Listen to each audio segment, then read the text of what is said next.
Ukraine held the first round of talks with the UK on concluding a bilateral agreement in Kiev.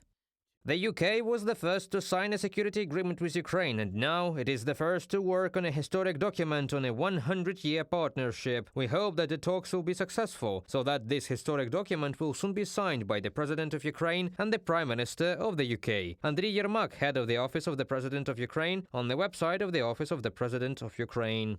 Earlier, London promised to allocate £3 billion annually to support Ukraine. This was announced by British Foreign Secretary David Cameron during his second visit to Kiev in May. This is the UK's largest spending commitment since the start of Russia's full-scale war against Ukraine, The Guardian writes. On July the 7th, the new head of the British Diplomatic Department, David Lammy, assured that the new government would continue to support Ukraine. On July the 19th, Ukrainian President Volodymyr Zelensky met with the newly elected Prime Minister of the United Kingdom on Downing Street. Volodymyr Zelensky also asked the British government to lift restrictions on the use of long-range missiles against targets in Russia. Putin has no shame to hit residential areas, city squares, hospitals, schools with bombs. And Russia uses about 3,500 guided bombs per month.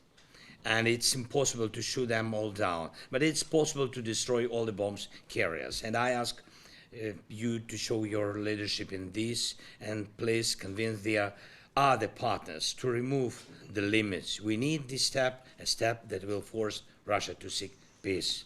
According to The Telegraph, the British government has not allowed the Ukrainian armed forces to use Storm Shadow in the Kursk region yet. At the same time, the British Prime Minister's office emphasized that London is providing military assistance to support Ukraine's right to defense. According to the British military, Storm Shadow missiles could hit railway junctions and key roads leading to Kursk within a radius of more than 800 kilometers. Putin is rattled, and this would show the West is fully committed to Ukraine, which has not been apparent hitherto. Hamish de Bretton-Gordon, British commander of the NATO's Rapid Reaction CBRN Battalion 2005-2007, in a comment to The Telegraph. The position on the use of Storm Shadow missiles does not depend only on the UK government, analysts say. The missiles are produced jointly with France, which means that Paris also has a say in the terms. When the US gives permission to use long-range weapons, then the partners will immediately follow with their permissions, and everything will speed up. This is an issue that must be resolved over time, and clearly not by the UK.